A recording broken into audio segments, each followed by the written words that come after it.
الله لا إله إلا الله لا إله إلا الله لا إله إلا الله محمد رسول الله صلى الله عليه وسلم বাইরা আমার বন্ধুরা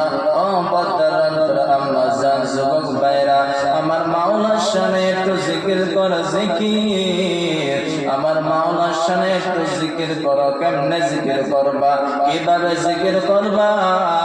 যুবক বাবারা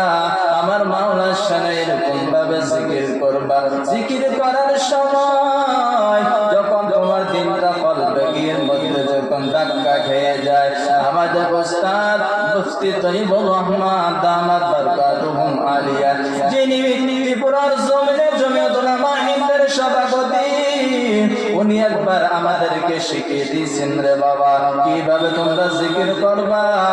কিভাবে জিকির করলে আমার মাওলা খুশি হবে হুজুর আমাদেরকে বলিয়ে দিয়েছেন রমজান মাসের মধ্যে আমার পুরো কথাটা খেয়াল আছে মুফতি তৈয়বুর রহমান দামাত বরকাতুহুম আলিয়া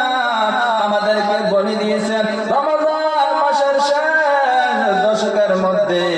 ইতিকাফের মধ্যে যখন বসতেন ইতিকাফের বসার সময় হুজুর সারা রাত জিকির করতেন আমাদের দেখার চোখের মধ্যে হুজুরের সারা রাত একটু না ঘুমাইতেন সারা রাত আল্লাহর ইবাদত করতেন আর যখন সেহরির সময় হয়ে যেতেন সেহরি খাওয়ার আগের মুহূর্তে প্রায় 1 ঘন্টা আগে সব মানুষদেরকে ডেকে ডেকে উঠাইতেন সবাইকে ওযু বানাইতেন ওযু বানানোর পর সকালে মসজিদের মধ্যে আসতেন মসজিদে আসার পর তখন সবাই তাহাজ্জুদ নামাজ পড়তেন নামাজ পড়িয়া সবাই মসজিদের মধ্যে বসে যেতেন ওই সময় আমার উস্তাদ মুফতি তৈয়বুর রহমান সাহেব বলে দিয়েছেন ওরে বাবা মাওলার শানে জিকির করো জিকির কেমনে করবা জিকির বলে দিয়েছেন বাবা এমন ভাবে জিকির করবা জিকির করার সময় যেন তোমার দিলটা গাত দিয়ে ওঠে বলে দিলটা গাত দিলে কি হয় মানুষের মাংসের মধ্যে টুকরা গোশত থাকে মানুষের শরীরের মধ্যে একটু গোশত থাকে আর মানুষ যখন জিকির করে ওই গোশতের মধ্যে গুনার কারণে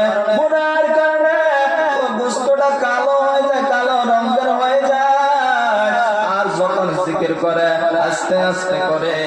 মানুষের গুনাহ ঝরতে থাকে বলে কেমন বলে একটা লোহার ভিতরে যদি জংকার ধরে থাকে ওই জংকারের মধ্যে যদি কোনো কিছু দিয়ে যদি জংকারটাকে বাড়ি দেয় তাহলে আস্তে আস্তে করে জংকারের যত জংকার ধরিয়েছে সবগুলো জমিনের মধ্যে পড়ে দিবে বলা হয়েছে জিকির করার পর মানুষের কল্পের মধ্যে যে গুনাহ আছে গুনাহ ওই গুনাহগুলো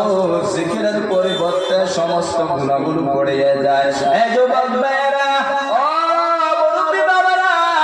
জিকির কেমনে করবা আমার মাওলার সাথে জিকির করো আমার সাথে সাথে একটু মাওলার সাথে জিকির করো তো আমার মাওলা জিকিরের উদ্দেশ্য করে আপনাকে আমাকে মাফ করে দিতে যাচ্ছেন এই যুবক বাবারা একটু জিকির করেন